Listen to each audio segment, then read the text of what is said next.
बिस्मिल्लाहिर्रहमानिर्रहीम। अस्सलामुअलैकुम व्यूवर्स, क्या हाल है आप सबका। उम्मीद करता हूँ आप सब खैरियत से होंगे। मैं हूँ अहमद दाऊद और आप देख रहे हैं mud kitchen and vlog. Mud kitchen में आज मैं आपके लिए एक मुनफरिद सी रेसिपी लेके आया हूँ। मैं बनाने लगा हूँ कोफ्ता पुलाव।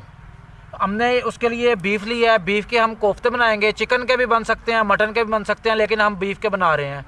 तो कोफ्ता पुलाव हम बना रहे हैं। बहुत ही मज़ेदार बनता है ये, बनाना भी आसान है। बस कोफ्ते थोड़े से, इसमें एक ट्रिक होती है, वो थोड़े से मुश्किल है क्योंकि अक्सर लोगों के कोफ्ते टूट जाते हैं। तो वो भी मैं आपको बताता हूँ कि आपने कोफ्ते कैसे बनाने हैं कि आपके जो कोफ्ते हैं वो ना टूटें, और चावल तो सिंपल जैसे बनते हैं वैसे ही होंगे ये। तो आज हम बनाएंगे कोफ्ता पुलाव। चले हैं बनाना स्टार्ट करते हैं। सबसे पहले मैंने लिया है बीफ का कीमा। इसके अंदर डालेंगे नमक। आपने हस्बे जायका जितना आप अपने खानों में पसंद करते हैं उतना ही आपने डालना है।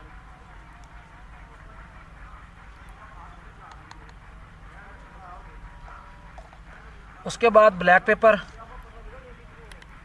आधा चम्मच,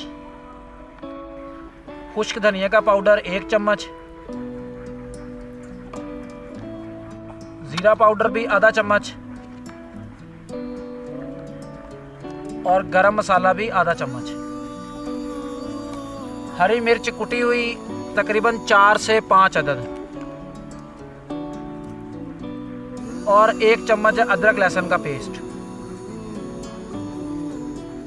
और ये साथ में बेसन को पहले मैंने फ्राई पैन के अंदर थोड़ा सा भून लिया था। इतना भूनना है कि जब इस बेसन की खुशबू आने लग जाए, ऐसी खुशबू जैसा कि भुने हुए चने की होती है, तो उस टाइम पे आपने इसको नीचे उतार लेना है। ज़्यादा जलाना भी नहीं है कि बिल्कुल वो जल जाए, ब्राउन हो जाए। बस हल्का सा इसको आपने भून लेना है, जो इसके अंदर इसका कच्चापन है वो ख़त्म हो जाए, और एक प्यारी सी जो खुशबू होती है कि बेसन की, वो आने लग जाए। ये भी हम इसके अंदर डाल देंगे तकरीबन 2 खाने के चमचे। अब हम इसके अंदर 1 अंडा डालेंगे।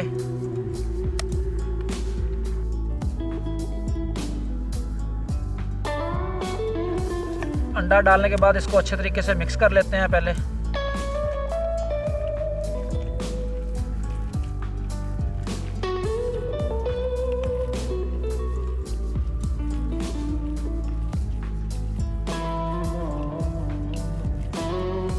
जी कोफ्तों, ये पहले मैंने कोफ्ते बना लिए हैं कीमे के। अब इनको ये कढ़ाई के अंदर जस्ट थोड़ा सा पानी डाला है, और जैसे पानी बॉयल होने लगा है तो कोफ्तों को मैं इनके अंदर डाल दूंगा, ताकि ये कोफ्ते हमारे टूटे ना, ये थोड़े से हार्ड हो जाएं।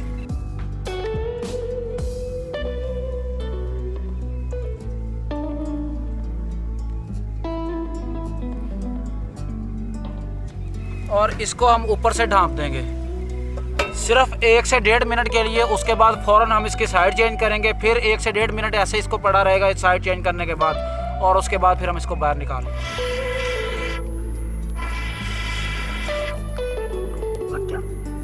कुकिंग ऑयल हमारा गर्म हो गया है। ये स्टीम करने के बाद हमने बाहर निकाल लिए थे। ये देखें, ये काफ़ी हार्ड हो गए हैं स्टीम करने से ना। अब हम इसको कुकिंग ऑयल के अंदर डाल देते हैं।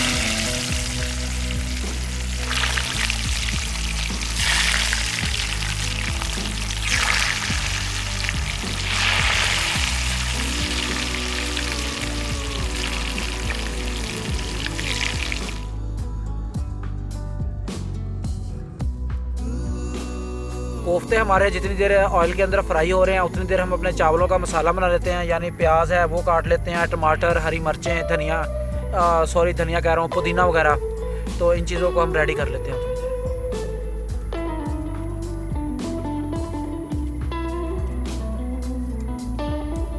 जी व्यूअर्स, कोफ्ते हमारे फ्राई हो गए हैं अच्छे तरीके से। बिल्कुल लो आंच पे हमने इनको फ्राई किया है, ताकि कीमा जो है वो अंदर तक पक जाए।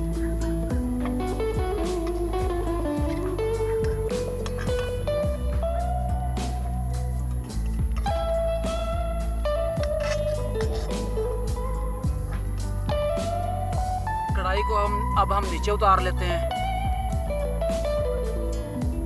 और चावलों के लिए पतीले को चढ़ा लेते हैं। कुकिंग ऑयल हमारा गर्म हो गया है। अब हम इसके अंदर प्याज डालते हैं।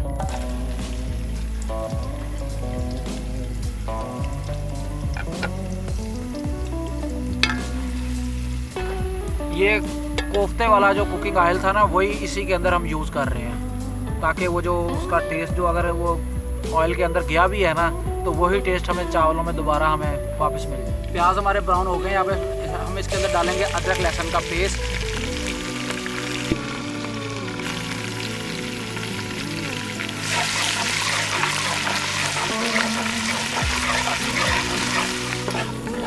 अब हम इसके अंदर डालेंगे टमाटर और हरी मिर्चें।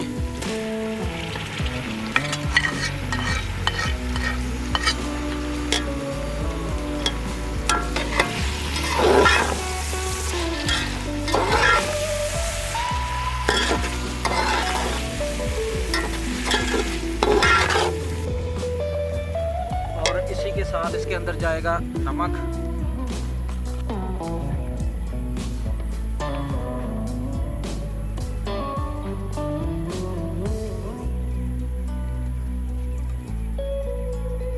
और ब्लैक पेपर।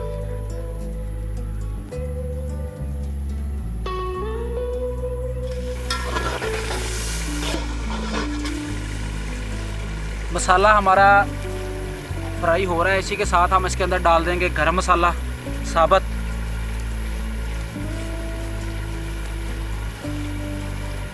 और साथ में दही।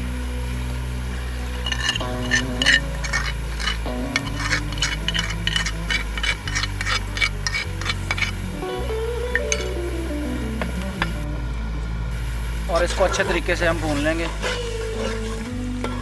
मसाला फुल फ्राई होने तक इसको पकाया जाएगा। मसाला हमारा अच्छे तरीके से फ्राई हो गया। अब हम इसके अंदर पानी डालते हैं।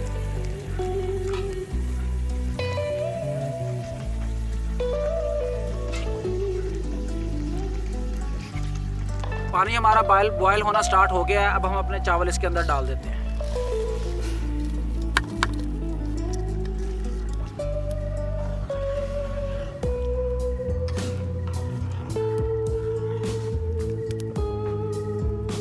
चावलों का पानी खुश्क हो गया है। अब हम इसके अंदर डालेंगे थोड़ा सा पुदीना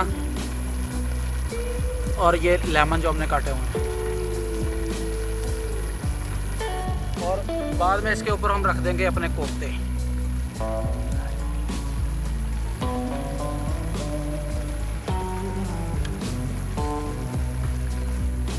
और अब हम इसको हल्की आंच पे दम लगा देंगे 10 से 15 मिनट के।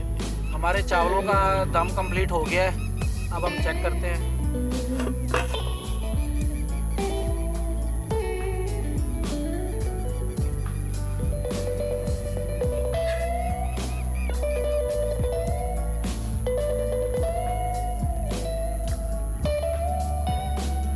जी अल्हम्दुलिल्लाह अल्हम्दुलिल्लाह, ये सही बन गए हैं। देखिए कितनी प्यारी इनकी लुक आई है। ये ऊपर से कितना प्यारा स्टाइल आया है।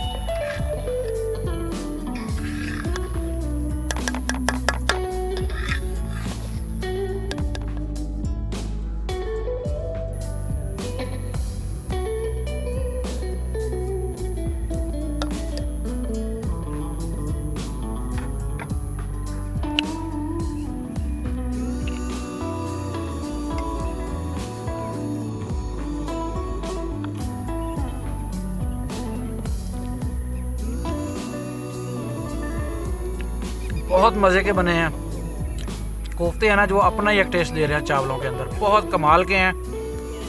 अगर मेरी वीडियो पसंद आए तो लाइक एंड शेयर ज़रूर करें। चैनल को सब्सक्राइब भी ज़रूर करें।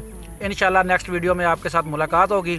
तब तक के लिए अल्लाह हाफिज़। अपना बहुत सारा ख्याल रखिएगा और दुआओं में याद रखिएगा।